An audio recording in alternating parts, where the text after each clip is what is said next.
Bonjour à tous, très heureux de vous retrouver pour votre super top 5 du jour. On se retrouve sur l'hippodrome de Chantilly ce jeudi 17 octobre. Au programme, le prix de la Vierge de Lorette. Un handicap pour 3 ans et plus qui va se jouer sur les 1200 mètres en ligne droite. Alors on va pas se le cacher, on n'est pas sur le plus gros lot de l'année. Une course qui s'annonce vraiment des plus ouvertes, une course où on pourrait largement passer totalement au travers. Autant dire que sur les 16 participants, je pense sincèrement que les 16 sont tout à fait capables de faire l'arrivée. Il faudra être bien inspiré, on croise les doigts. Mais avant de vous délivrer mon pronostic, n'oubliez pas qu'actuellement, pour toute ouverture de compte sur Genibet, vous pouvez bénéficier jusqu'à 200 € de bonus hippique et 50 € de freebet sport, j'en bafouille. N'hésitez pas également de vous abonner à notre chaîne sur laquelle vous pouvez notamment me retrouver tous les jours au travers de mon super top 5, mais également de mes cotes et codes pour la réunion principale.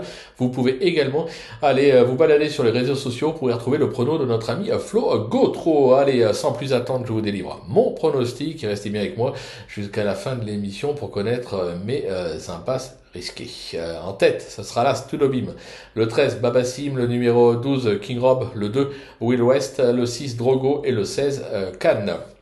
On passe à l'analyse, c'est parti avec ma pépite, l'As Tudobin, qui n'a plus à faire ses preuves à ce niveau sur les tracés rectilignes, notamment à Chantilly, où il affiche déjà 5 succès, il est compétitif en 41,5 de valeur, notamment face à un lot aussi modeste, c'est un petit peu le cheval incontournable de l'épreuve.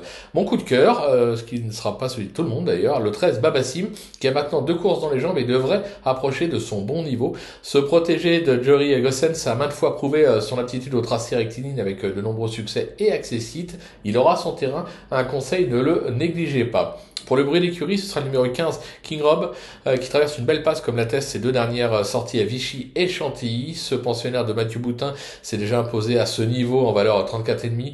Il fait bien ce type de parcours, jamais meilleur qu'à l'automne. Je pense qu'il va falloir compter avec lui. Mon petit repéré, le 2, Will West, qui a déçu sa lettre, c'est vrai, mais à des valeurs bien supérieures. Il retrouve ce jeudi, attention, le parcours de son dernier succès, enregistré, c'était en valeur 37, déjà associé à Christophe Soumillon. Ce n'est franchement pas 3 livres de plus qui vont le stopper. Un rachat de sa part est attendu par son entourage. Le coup de poker, le 6, Drogo, qui est loin d'être un modèle de régularité, c'est vrai, mais attention, il sait lire et écrire sur ce parcours, il ne possède plus trop de marge au poids, mais il sera associé à un certain Michael Barzalana, et je me dis qu'avec le bon parcours, il a tout à fait sa place à l'arrivée. Quant à ma trouvaille, là encore, ce sera pas le cheval de tout le monde, ce sera le numéro 16, Cannes, ou Caen, qui a franchement déçu ces derniers temps, c'est vrai, et a donc besoin de rassurer. Mais attention, se protéger de Carla O'Halloran, qui a déjà scoré à ce niveau, notamment sur ce parcours. Ce fils de See the Moon a déjà prouvé son attitude à ce type de terrain. Je le trouve vraiment bien placé en 32 de valeur. Un réveil de sa part n'est pas à exclure. Du côté de mes impasses, des prises de risque, je vais donc y aller sur la pointe des pieds avec le numéro 11, Avril au Manoir, qui aurait probablement été plus à son affaire en deuxième épreuve. Je vais également écarter le numéro 14, Mr. Goodnight, que je préfère personnellement sur les tracés avec tournant. Voilà, tout est dit, ou presque. Maintenant, c'est à vous de jouer, sans oublier que sur Genibet, bien sûr, on peut jouer en fractionné. Alors bon jeu à tous, et rendez-vous dès demain pour un nouveau Super Top 5 direction l'hippodrome de Vincennes.